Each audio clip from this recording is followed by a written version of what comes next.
Saat indah ku berhadapan denganmu,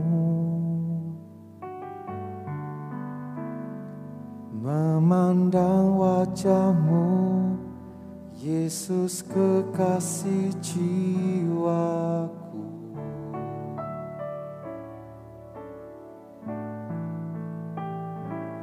Bawa daku erat dalam pelukanmu, menikmati kasih dan indahnya hadiratmu.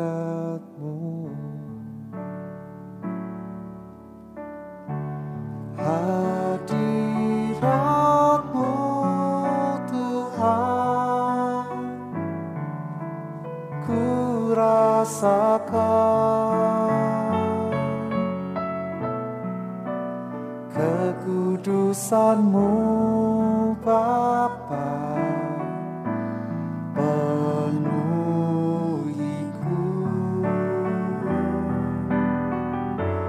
Ku rindu selalu diam dalam bait-Mu, menikmati kasih anugerah-Mu.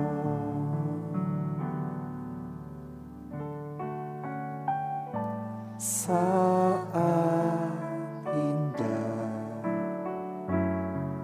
ku berhadapan denganmu, memandang wajah-Mu, Yesus kekasih jiwaku.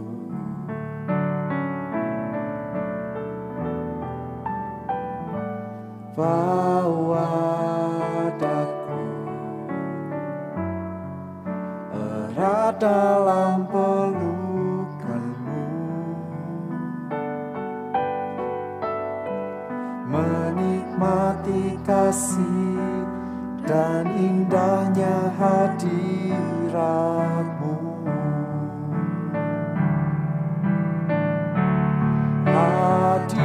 Hadirat-Mu Tuhan, ku rasakan kekudusan-Mu Bapa, penuhiku.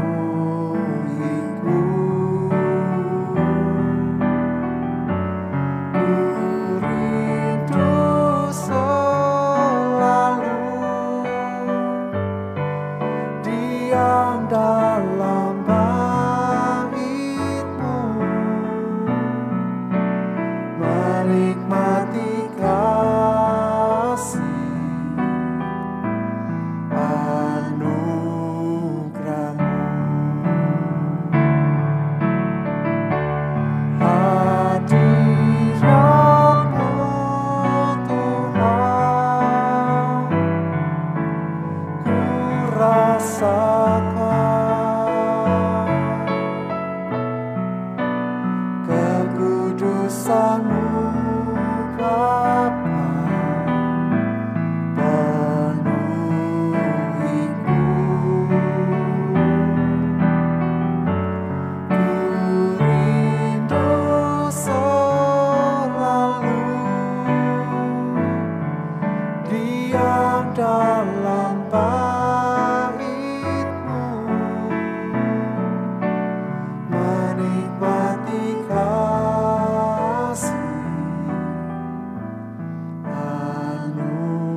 hadir,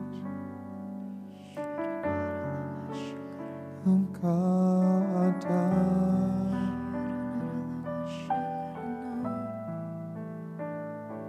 dan hati kami bersyukur untuk kebaikan-Mu, untuk kasih-Mu yang terbaik yang pernah terjadi dalam hidup kami.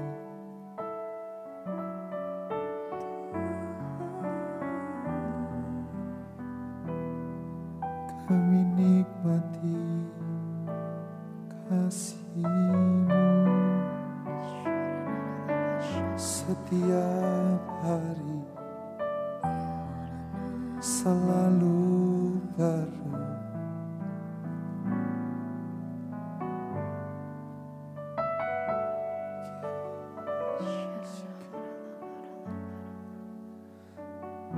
Kami nikmati itu.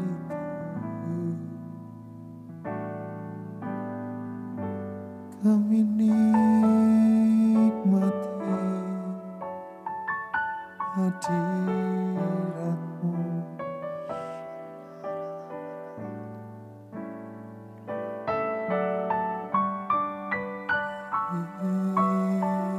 Yesus,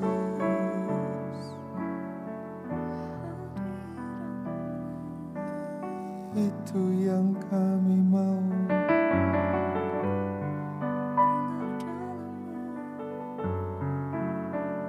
Itu cukup.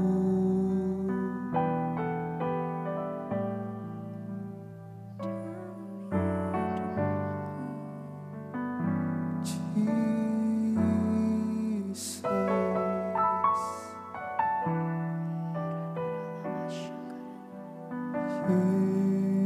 Yesus,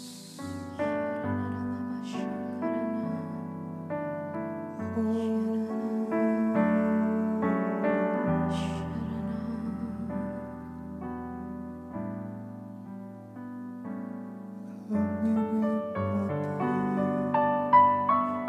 senantiasa kasih-Mu mengalir dalam hati kami, dalam jiwa kami, tak pernah berhenti.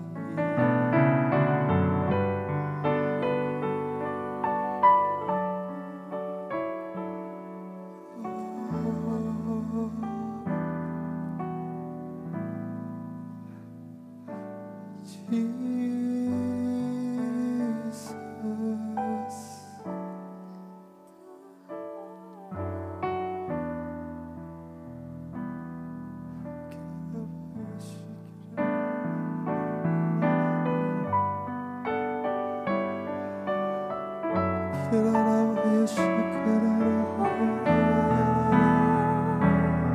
pujikan bersama.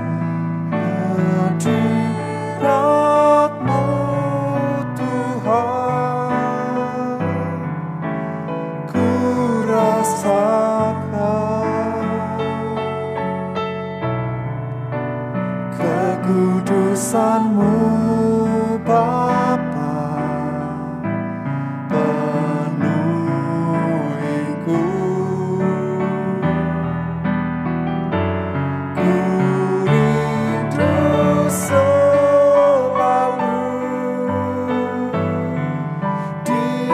Dalam bait-Mu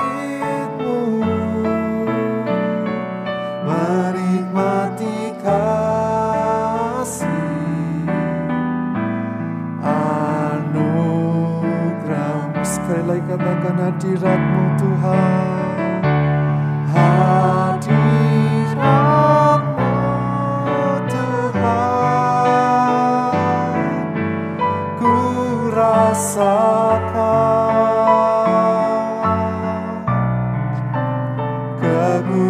kudusanmu Bapa penuhiku.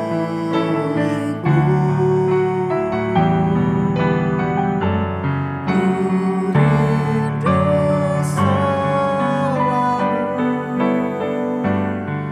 diam dalam bait-Mu, menikmati kasih anugerah-Mu, menikmati kasih anugerah-Mu, menikmati kasih anugerah-Mu.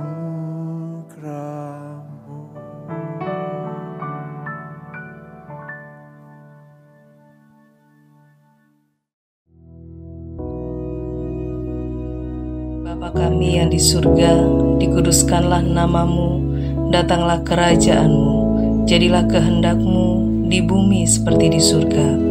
Berikanlah kami pada hari ini makanan kami yang secukupnya, dan ampunilah kami akan kesalahan kami, seperti kami juga mengampuni orang yang bersalah kepada kami. Dan janganlah membawa kami ke dalam pencobaan, tetapi lepaskanlah kami daripada yang jahat. Karena Engkaulah yang empunya kerajaan dan kuasa dan kemuliaan sampai selama-lamanya. Amin.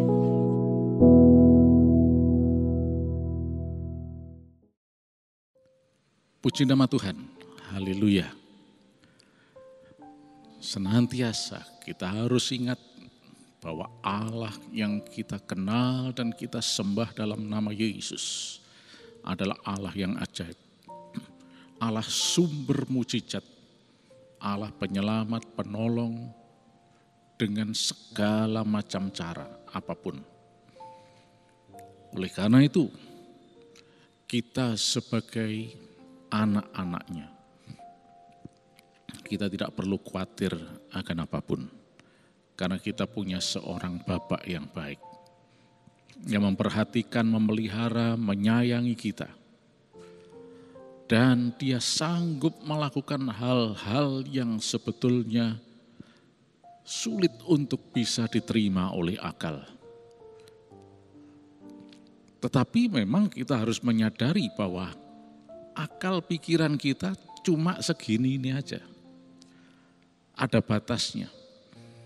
Bagaimana mungkin kita bisa menjangkau atau mampu untuk memahami Allah yang jauh melebihi segala-galanya, bahkan mengatasi langit tingginya. Kita cuma natural aja ini. Tapi Dia adalah Allah yang supranatural. Itulah sebabnya kalau kita mengikut Yesus, kita sebagai anak-anaknya, kita percaya sepenuhnya Dia Allah yang maha sanggup.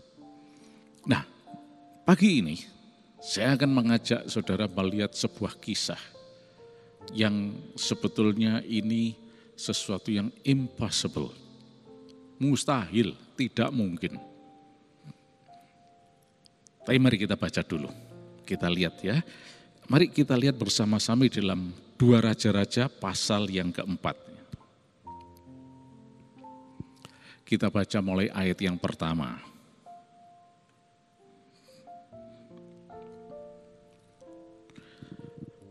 Salah seorang dari istri-istri para nabi mengadukan halnya kepada Elisa sambil berseru, "Hambamu, suamiku sudah mati, dan engkau ini tahu bahwa hambamu ini takut akan Tuhan.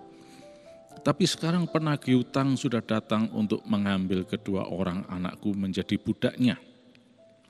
Jawab Elisa kepadanya, "Apakah yang dapat kuperbuat bagimu? Beritahukanlah kepadaku apa-apa yang kau punya di rumah." Berkatalah perempuan itu, "Hambamu ini tidak punya sesuatu apapun di rumah, kecuali sebuah buli-buli berisi minyak. Lalu berkatalah Elisa, pergilah, mintalah bejana-bejana dari luar, daripada segala tetanggamu, bejana-bejana kosong, tapi jangan terlalu sedikit. Kemudian masuklah, tutuplah pintu, sesudah engkau dan anak-anakmu masuk. Lalu tuanglah minyak itu ke dalam segala bejana. Mana yang penuh, angkatlah. Pergilah perempuan itu daripadanya, ditutupnyalah pintu sesudah ia dan anak-anaknya masuk. Dan anak-anaknya mendekatkan bejana-bejana kepadanya, sedang ia terus menuang. Ketika bejana-bejana itu sudah penuh, berkatalah perempuan itu kepada anaknya, dekatkanlah kepadaku sebuah bejana lagi. Tapi jawabnya kepada ibunya, tidak ada lagi bejana. Lalu berhentilah minyak itu mengalir. Kemudian pergilah perempuan itu memberitahukannya kepada abdi Allah, dan orang ini berkata, pergilah, jualah minyak itu, bayarlah hutangmu, dan hiduplah dari lebihnya, engkau serta anak-anakmu. Nah, sampai di sini pembacaan kita, ya. Saudara sekalian, dari kisah ini tadi kita melihat sesuatu yang sebetulnya impossible. Diceritakan di sini bahwa Elisa itu mempunyai anak buah. Nah, ini kadang-kadang disebut sebagai anak nabi karena dia adalah the chief nabi, ya, kepala dari nabi. Nabi dalam bahasa Ibrani, ya, yang kita kenal dalam bahasa Indonesia sebagai nabi. Elisa itu adalah the chief nabi, kepala dari nabi. Dia punya anak buah, nabi-nabi. Atau juga bisa disebut sebagai murid-muridnya, pengikutnya, dan sebagainya. Tapi yang jelas di sini diceritakan ada satu keluarga dari salah seorang anak didiknya atau anak buahnya yang juga disebut nabi juga, ya, itu sudah meninggal dan tinggal jandanya sama anaknya. Mereka ini mengalami kesulitan karena ada tunggakan-tunggakan yang harus dibayar. Kita tidak membicarakan masalah utang piutang dan sebagainya, boleh atau tidak dan seterusnya. Sebab kenyataannya di dunia ini, apa yang disebut utang piutang ini sesuatu yang memang realitas. Ini fakta ini. Sesuatu yang terjadi. Ada. Masalah boleh atau tidak itu lain cerita nanti. Malah sekarang kalau kita bicara kata utang itu disebut sebagai kredit. Ya. Sehingga kelihatan keren. Ya, memang kita tidak bisa bicarakan saat ini, itu butuh diskusi tertentu untuk berbicara. Tapi yang jelas adalah mereka ini punya tunggakan, tanggung jawab yang harus dilunasi. Nah, ini sesuatu yang bagus karena mereka menyadari bahwa mereka harus konsekuen, mereka bertanggung jawab. Bukan begitu utang terus enggak mau tahu, ya. Tapi mereka bertanggung jawab. Tapi keadaannya begitu memaksa karena mungkin mereka sudah jatuh tempo, enggak punya banyak kesempatan lagi. Si penagih hutang ini mengejar-ngejar mereka dengan ancaman. Pada zaman itu kalau perlu anak-anaknya dijadikan budak untuk pembayar hutang ini. Akibat tidak bisa bayar, ya anaknya diambil, disita, ya supaya bisa dijual sebagai budak Nah, itu keadaan pada zaman itu. Tetapi yang kita lihat di sini adalah sesuatu yang luar biasa. Diceritakan bahwa si janda ini datang kepada Elisa menceritakan masalahnya. Dan Elisa kemudian memberikan solusi. Elisa bertanya kepada mereka, apa yang ada di rumah? Tadi kita baca ya, di dalam ayat yang kedua tadi, ya, dikatakan di sana bahwa mereka sudah tidak punya apa-apa di rumahnya. Ya kalau mungkin masih punya perhiasan, cincin, kalung, itu mungkin bisa diuangkan untuk pembayar dan sebagainya. Mereka tidak punya apa-apa. Dikatakan yang ada cuma sebuah buli-buli berisi minyak. Ya kira-kira botol yang berisi minyak. Ya minyak itu tentunya minyak yang bermanfaat untuk dapur ya, untuk makanan, untuk masak.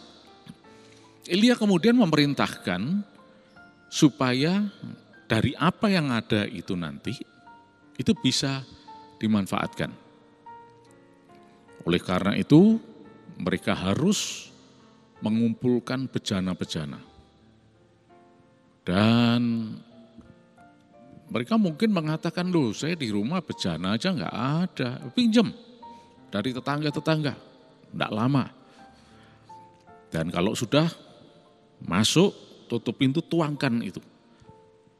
Kalau kita baca ini ya, di dalam ayat yang keempat itu, ini sebetulnya sesuatu yang membuat seseorang pasti akan bertanya-tanya, apa maksudnya? Dikatakan begini, kemudian masuklah, tutuplah pintu sesudah engkau dan anak-anakmu masuk, lalu tuanglah minyak itu ke dalam segala bejana, mana yang penuh, angkatlah. Bejana jauh lebih besar dari buli-buli. Suruh menuangkan ke situ. Dan bejananya banyak juga. Sesuatu yang mustahil. Tetapi itu pun dilakukan oleh si perempuan ini, si janda ini. Dan sesuatu yang luar biasa terjadi. Ketika dia menuangkan ke satu bejana, kok bisa? Minyak dalam buli-buli itu tidak habis-habis. Terus mengalir sampai bejana ini yang jauh lebih besar ini volumenya dari buli-buli penuh. Dan dia lihat, loh masih ada minyaknya. Tadi perintahnya suruh menuangkan ke bejana berikutnya. Maka dituanglah untuk bejana berikutnya. Nah, hal yang sama juga terjadi. Dari satu bejana ke bejana yang lain, semuanya mulai penuh terisi minyak dari buli-buli kecil dan minyak sedikit itu tadi. Di sini kita melihat sesuatu yang supranatural. Mujizat terjadi di sini. Sampai akhirnya sudah tidak ada lagi bejana yang kosong, ya sudah dikatakan tadi berhentilah minyak itu mengalir dari buli-buli ini. Saudara sekalian, ini sebetulnya sesuatu yang tidak masuk akal. Tidak mungkin ini. Sama sekali tidak mungkin. Itulah sebabnya di dalam Yesus tidak ada perkara yang mustahil. Di dalam Yesus tidak ada perkara yang mustahil. Nah, di sini kita lihat apa kuncinya ini. Tentunya kita tidak mempelajari ini dan ayat-ayat ini dicantumkan di dalam Alkitab untuk kita tiru. Nah, nanti kita ketemu dengan bejana-bejana dan kemudian ayo coba kita isi dengan minyak-minyak atau apapun. Ya. Bukan, sama sekali bukan. Kita sama sekali tidak diajarkan untuk meniru ini. Tapi yang kita bisa pelajari adalah pertama-tama bahwa Allah kita itu Allah yang dahsyat. Dia sumber segalanya, sumber mujizat, sumber pertolongan, sumber keselamatan. Ketika ada seorang yang membutuhkan pertolongan dari dia, dia terlalu sanggup dengan segala macam cara yang tidak bisa dijangkau oleh akal. Yang menurut manusia itu impossible, mustahil. Tapi nothing is impossible for God. Tidak ada yang mustahil bagi Tuhan. Bagi Tuhan segala sesuatu itu bisa terjadi. Dia pencipta segala-galanya. Ketika Yesus ada di muka bumi, dia melakukan hal-hal yang menurut manusia juga mustahil. Tapi dia adalah Tuhan. Dia adalah Allah yang berkuasa. Dia sanggup membuat orang yang tuli, bisu, buta sembuh. Itulah Yesus. Nah, saudara sekalian, yang penting bagi kita adalah kita bisa belajar di sini. Bagaimana supaya hal-hal yang supranatural itu bisa terjadi. Saya tidak mengatakan bahwa ayo kita mengejar hal-hal yang supranatural, bukan. Tetapi kita mendekatkan diri kepada Tuhan. Kalau saudara nggak butuh pertolongan apa-apa, ya sudah. Tapi saya yakin tidak ada seorang pun yang tidak butuh pertolongan. Kita semua butuh pertolongan Tuhan. Dan Tuhan itu terlalu sanggup. Dengan caranya dia sanggup menolong kita. Dan dia tidak akan pernah menelantarkan kita. Dan jangan kita kemudian pasrah nasib dengan mengatakan, ya sudahlah ini memang rencana Allah. Si janda ini juga tidak mengatakan, Tuanku Elisa, Nabi Elisa, memang ini sudah nasib, sudah rencana Allah. Jadi apa boleh buat, biar anak-anakku diambil, sudah mau apa ya, aku cuma sedih, nangis tiap hari aja. Karena anakku sudah disita, dijual jadi budak dan seterusnya. Oh tidak. Di dalam Yesus selalu ada hari depan yang penuh harapan. Ada pertolongan, ada pengharapan. Kita harus percaya ini. Dan kita jangan mau dipengaruhi dengan berbagai macam pandangan dan sebagainya yang mengajarkan, oh enggak ada mujizat itu khayal, ilusi dan sebagainya. Ada. Ini firman Allah. Sampai hari ini tetap berlaku. Tapi kita tidak diajar mengejar mujizat, bukan. Tapi cari Tuhan, sumber pertolongan itu. Kita bisa mencari pertolongan dari Tuhan, Allah yang berkuasa. Tetapi yang penting di sini adalah coba kita belajar bagaimana supaya kuasa Allah itu betul-betul terjadi. Kita kembali ke ayat 1.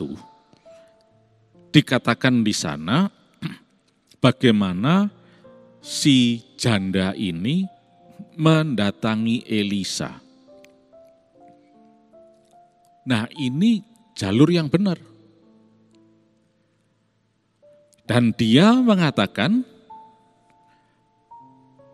bagaimana keadaannya kepada Elisa. Saudara sekalian,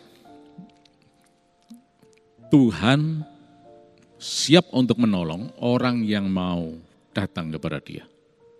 Dia tidak akan pernah menolak. Ketika kita datang kepada Tuhan, Tuhan akan sanggup menolong kita.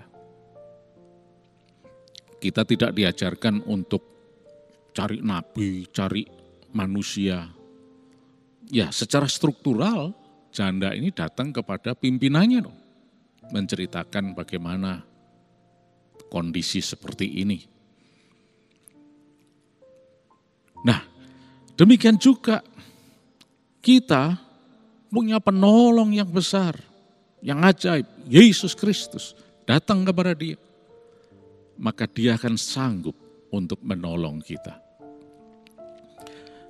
Yang kedua, orang ini mengatakan,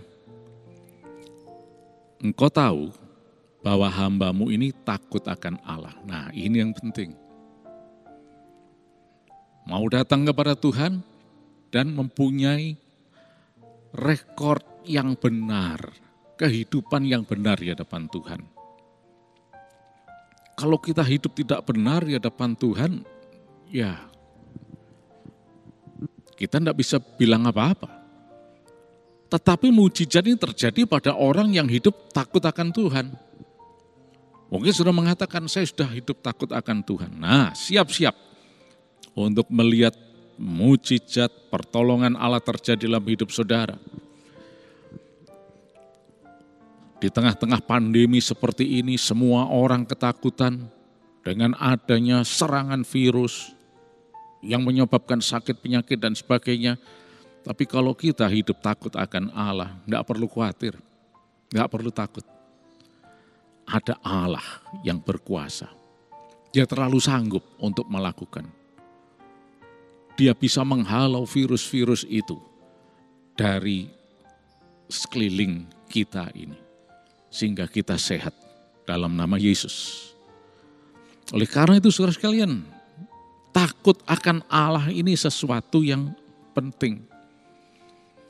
Itulah sebabnya dari kisah ini kita tidak meneliti mengenai metodenya.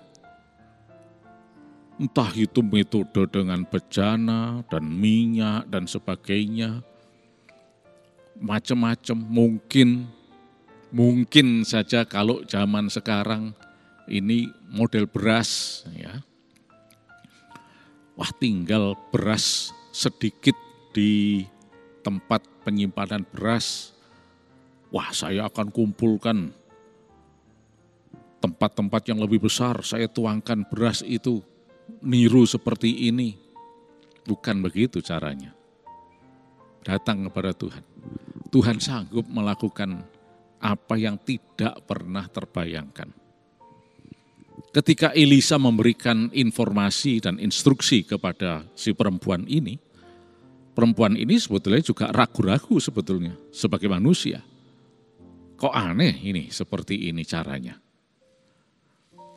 Yang tidak aneh itu adalah Elisa tiba-tiba mengeluarkan buku cek dari kantongnya, kemudian menuliskan jumlah nominal uang dan sebagainya. Ini yang tidak aneh.